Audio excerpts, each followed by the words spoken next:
إن الحمد لله نحمده ونصلي على رسوله الكريم أما بعد أعوذ بالله السميع العليم من الشيطان الرجيم بسم الله الرحمن الرحيم واذكر عبدنا أيوب إذ نادى ربه أني مسني الشيطان بنصب وعذاب اركض برجلك هذا مغتسل بارد وشراب ووهبنا له أهله ومثلهم معهم رحمة منا وذكرى لأولي الألباب وخذ بيدك ضغثا فاضرب به ولا تحنث إنا وجدناه صابرا نعم العبد إنه أواب واذكر عبادنا إبراهيم وإسحاق ويعقوب أولي الأيدي والأبصار إنا أخلصناهم بخالصة ذكر الدار وإنهم عندنا لمن المصطفين الأخيار۔ حضرات محترم، گزشتہ آیات میں دو نبیوں کا تذکرہ پڑا، ایک سیدنا داؤد علیہ السلام اور دوسرے سیدنا سلیمان علیہ السلام۔ آج آیت نمبر 41 سے تیسرے اللہ کے نبی سیدنا ایوب علیہ السلام کا تذکرہ پڑھتے ہیں۔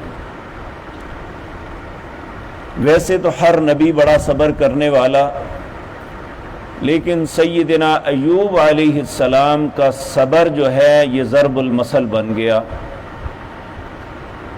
اللہ مالک نے انہیں سخت بیماریوں سے آزمایا، اتنی شدت کی بیماریاں، کہتے ہیں 13 سال تک بیمار رہے،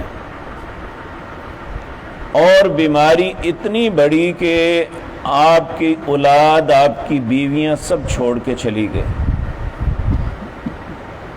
صرف ایک خاتون تھی جس نے صبر کرتے ہوئے سیدنا ایوب علیہ السلام کا ساتھ دیا۔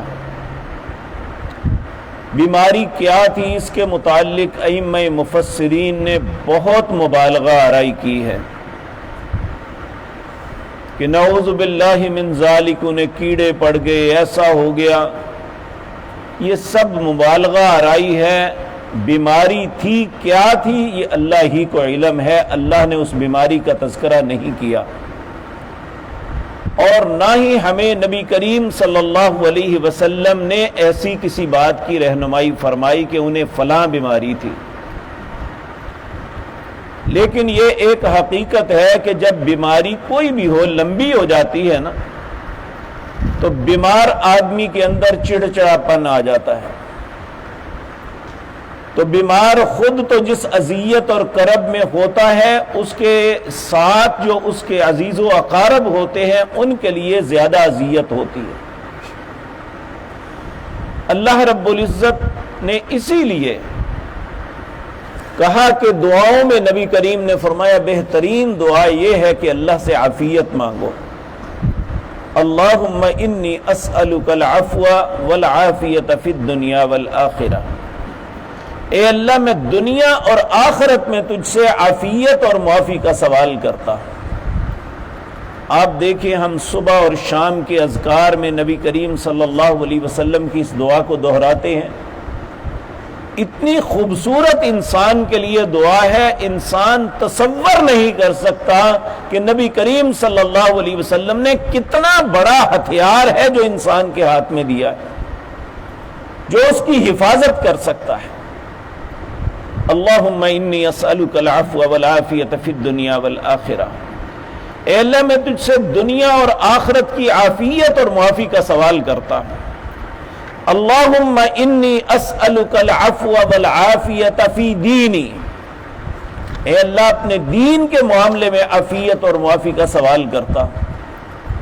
اللہم انی اسألک العفو والعافیت فی دینی والدنیا، دنیا کے معاملے میں تجھ سے عافیت اور معافی کا سوال کرتا ہوں۔ وَأَهْلِي وَمَالِي، اپنے مال اور اپنے اہل و عیال کے متعلق معافی اور عافیت کا سوال کرتا، کیونکہ ہر انسان ہر وقت اس وقت اسے جو ہے دھڑکا لگا ہوا ہے کہ مال کا کیا بنے گا، اولادوں کا کیا بنے گا۔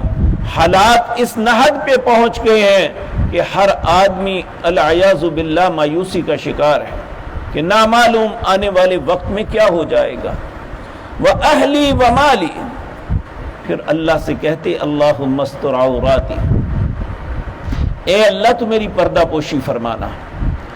انسان خطا کار ہے، حقیقت بات یہ ہے کہ ہمارے عیوب کا لوگوں کو پتہ چل جائے تو ہم لوگوں میں بیٹھ نہیں سکتے۔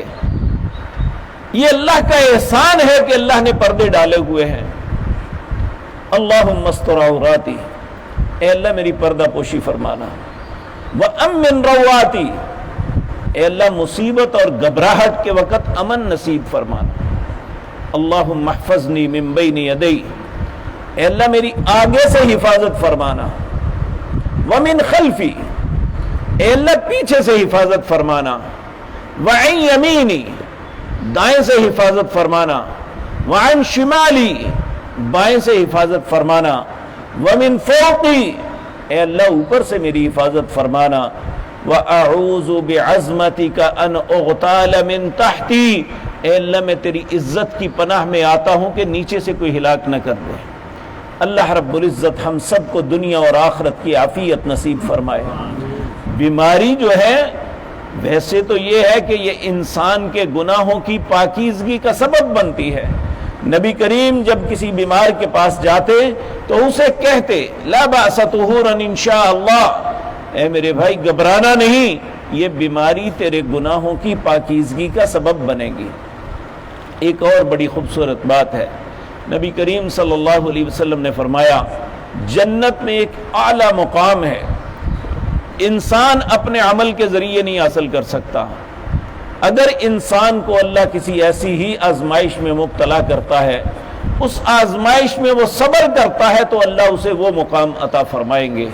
تو سیدنا داؤد علیہ السلام جب صابرین کا، صبر کرنے والوں کا نام آتا ہے تو سب سے بلند مقام اللہ نے انہیں عطا فرمایا، جنہوں نے بہت سخت تکلیف اور اذیت کے اندر بھی صبر کیا۔ اللہ ان کا تذکرہ کرتے ہوئے کہتے ہیں وَاذْكُرْ عَبْدَنَا ایوب، ذکر کیجئے ہمارے بندے ایوب کا، اذ نادى ربہ، جب انہوں نے اپنے رب کو پکارا۔ اب یہاں ایک سوچنے والی بات یہ ہے کہ لوگ انبیاء اور صلحاء کو پکارتے ہیں کہ آپ ہماری پکار اللہ کے سامنے پہنچائیں، جبکہ جتنے بھی نبی ہیں انہوں نے جب بھی پکارا تو اپنے رب کو ہی پکارا، انہوں نے کبھی کسی کے واسطوں کے ساتھ نہیں پکارا۔ اللہ انبیاء سے بہتر کوئی دنیا میں نہیں ہو سکتا، تو اگر انہوں نے ڈائریکٹ اللہ رب العزت سے بات کی ہے تو ہمیں بھی اپنے رب سے ہی بات کرنی چاہیے، کیونکہ انبیاء ہمارے لیے اسوہ ہے، ہمارے لیے بہترین نمونہ ہے۔ جب بھی کسی اذ نادى ربہ، جب انہوں نے پکارا اپنے رب کو، کیا کہا؟ انی مسنی الشیطان، ایک جگہ ہم پڑھ کے آئے ہیں انی مسنی الضر، اے اللہ مجھے بڑی تکلیف ہے، وانت ارحم الراحمین، اور رحم کرنے والوں میں سب سے زیادہ رحم کرنے والا تو ہے۔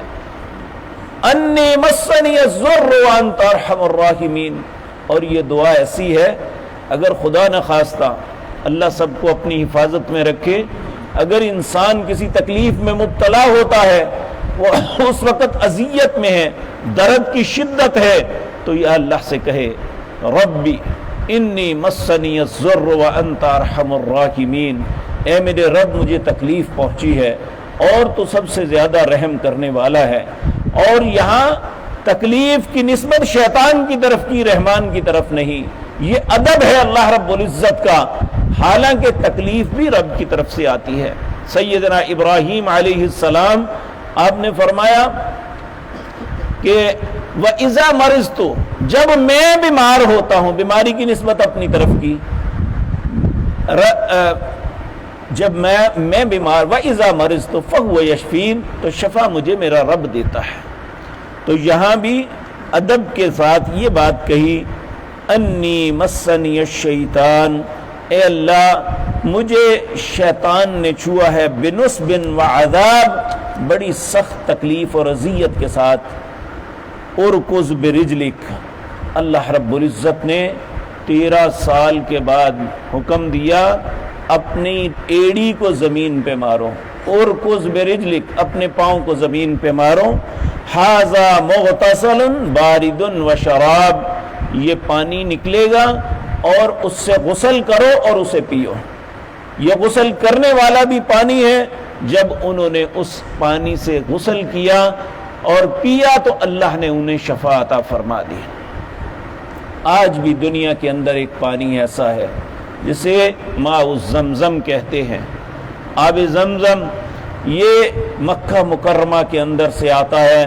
نبی کریم صلی اللہ علیہ وسلم نے فرمایا جب اس کو پینے لگو کہو بسم اللہ، اللہم انی اسألک علما نافعا ورزقا طیبا وعملا متقبلا وشفاء من کل داء، اے اللہ میں ایسے علم کا سوال کرتا ہوں جو نفع مند ہو، اللہم انی اسألک علما نافعا ورزقا طیبا، ایسے رزق کا سوال کرتا ہوں جو پاک ہو، وعملا متقبلا، ایسے عمل کا سوال کرتا ہوں جو تیری بارگاہ میں قبول ہو، وشفاء من کل داء، اے اللہ اس کو میری ساری بیماریوں کے لیے بطور شفا بنا دیں۔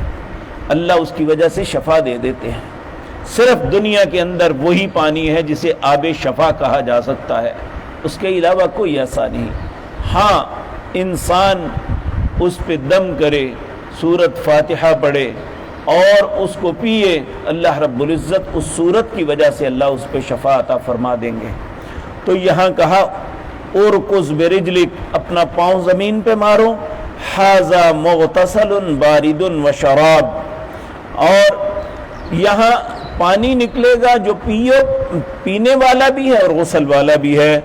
پھر فرمایا وَوَهَبْنَا لَهُ أَهْلَهُ، ہم نے ان کے اہل و عیال کو واپس لوٹا دیا، جب تندرست ہو گئے تو سارا اہل و عیال آ گیا۔ وَمِثْلَهُمْ مَعَهُمْ، اللہ کہتے ہیں میں نے اس جتنا اور عطا کر دیا۔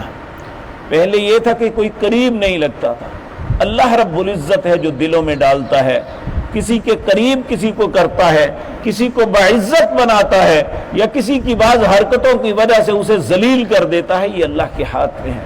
وَتُعِزُّ مَن تَشَاءُ وَتُذِلُّ مَن تَشَاءُ، جب چاہے کسی کو عزت دے تو وہی جو نفرت کرتے ہیں وہ اس کے تابعدار بن جاتے ہیں۔ تو اللہ یہاں پہ یہی بات سمجھا رہے ہیں، وَوَهَبْنَا لَهُ أَهْلَهُ، وہ سب اہل و عیال جو چھوڑ کے چلا گیا تھا واپس آ گیا۔ وَمِثْلَهُمْ مَعَهُمْ، اللہ فرماتے ہیں میں نے ان جتنا اور بھی دے دیا، وَرَحْمَةً مِنَّا، یہ سب کچھ اللہ کی رحمت کی وجہ سے ہوا۔ وَذِكْرَى لِأُولِي الْأَلْبَابِ، یہ نصیحت ہے عقل والوں کے لیے کہ وہ سمجھیں کہ اللہ رب العزت کے ہاتھ میں ہی سب کچھ ہے، وہ جو چاہتا ہے کر سکتا ہے۔ ان ربک فعال لما یرید، حضرت ابوبکر صدیق رضی اللہ تعالی عنہ جب بیمار ہوئے، مرض الموت تھی، لوگ آپ کے پاس آئے، کہنے لگے اے خلیفۃ الرسول آپ کسی طبیب کو، حکیم کو دکھائیے۔ تو سیدنا ابوبکر کہنے لگے میں نے دکھایا ہے۔ تو کہا کیا حکیم نے کہا ہے؟ تو حکیم سے مراد ان کی رب العزت تھے۔ تو کہا حکیم نے مجھے کہا ہے انی افعل ما ارید، میں وہی کرتا ہوں جو میرا ارادہ ہوتا ہے، اس میں میرا کوئی دخل نہیں، میرا مالک جو چاہے گا وہ ہوگا، اب میں اسی کے انتظار میں ہوں۔ تو اللہ رب العزت جو چاہتا ہے وہ کرتا ہے۔ یہاں یہی بات سمجھائی جا رہی ہے، وَذِكْرَى لِأُولِي الْأَلْبَابِ، اس میں نصیحت ہے عقل والوں کے لیے۔ وَخُذْ بِيَدِكَ ضِغْثًا فَاضْرِب بِهِ وَلَا تَحْنَثْ، حضرت ایوب کی ایک بیوی جو ان کے پاس تھی جس نے بڑا صبر کیا، ایک دن اس نے کوئی ایسی بات کر دی جس پہ وہ غصے میں آ کے کہنے لگے اگر اللہ نے مجھے صحت دی تو میں 100 لکڑیاں 100 درے ماروں گا تمہیں۔ اب جب اللہ نے صحت دے دی تو اللہ کو اس بندی پہ بھی ترس آیا کہ اس نے اتنی مشکل حالات میں ان کے ساتھ یہ معاملہ کیا ہے. اللہ نے کہا تم قسم پوری کرو، لیکن کس طرح؟ 100 تنکوں کا گٹھا بناؤ، ایک جھاڑو کا، وہ ایسے جسم پہ مار دو، ہیلا کر دو، تمہاری قسم بھی پوری ہو جائے گی اور وہ مار سے بچ جائے گی. اللہ نے فرمایا وَخُذْ بِيَدِكَ، اپنے ہاتھ میں پکڑو، زِغْصًا، تنکوں کا ایک گٹھا، فَاضْرِب بِهِ، اور اس کے ساتھ اس کو لگاؤ، وَلَا تَحْنَثْ إِنَّا وَجَدْنَاهُ صَابِرًا، وَلَا تَحْنَثْ، اور اپنی قسم کا پورا کرو، اِنَّا وَجَدْنَاهُ صَابِرًا، ہم نے ان کو یعنی ایوب علیہ السلام کو بڑا صبر کرنے والا پایا. نعم العبد، اللہ کہتا ہے میرا بڑا ہی اچھا بندہ تھا. انہو اواب، اور میرا بڑا ہی فرما بردار تھا. اللہ ہمیں بھی اچھا بننے کی توفیق عطا فرمائے، اللہ ہمیں بھی اپنا فرما بردار بنائے. اس کے بعد فرمایا وَاذْكُرْ عِبَادَنَا إِبْرَاهِيمَ وَإِسْحَاقَ وَيَعْقُوبَ، یہ دادا، بیٹا اور پوتا، تینوں کا نام لیا. ابراہیم، ان کے بیٹے اسحاق، ان کے بیٹے یعقوب. کہا ذکر کرو ہمارے بندوں کا، ابراہیم، اسحاق اور یعقوب کا. اولی الایدی والابصار، ہم نے انہیں بڑی ہی بصیرت اور انہیں ہم نے صاحب ارادہ بنایا. انا اخلصناہم بخالصۃ ذکر الدار، ہم نے انہیں چن لیا بخالصۃ، ایک ایسی خصلت کے ساتھ. وہ خصلت کیا تھی؟ کہ وہ آخرت کی یاد ہمیشہ رکھتے تھے. انہم عندنا لمن المصطفین الاخیار، بے شک وہ ہمارے نزدیک چنے ہوئے لوگ تھے کہ بہت ہی نیک تھے. اللہ نے ایک ایک نبی کا نام لے کے بتایا کہ یہ بہت اچھے لوگ تھے. اور کیوں اچھے تھے؟ کہ وہ ہر آزمائش پہ پورے اترے. یہ نبی کریم صلی اللہ علیہ وسلم کو مختلف انبیاء کا تذکرہ دے کے تسلی دی جا رہی ہے کہ اگر آپ اس وقت آزمائشوں میں مبتلا ہیں تو یہ ہر نبی کے ساتھ آیا. آگے بھی کچھ نبیوں کا تذکرہ ہے. اللہ نے زندگی اور توفیق دی تو انشاءاللہ آپ کے سامنے عرض کروں گا. اقول قولی ھذا واستغفر اللہ لی ولکم.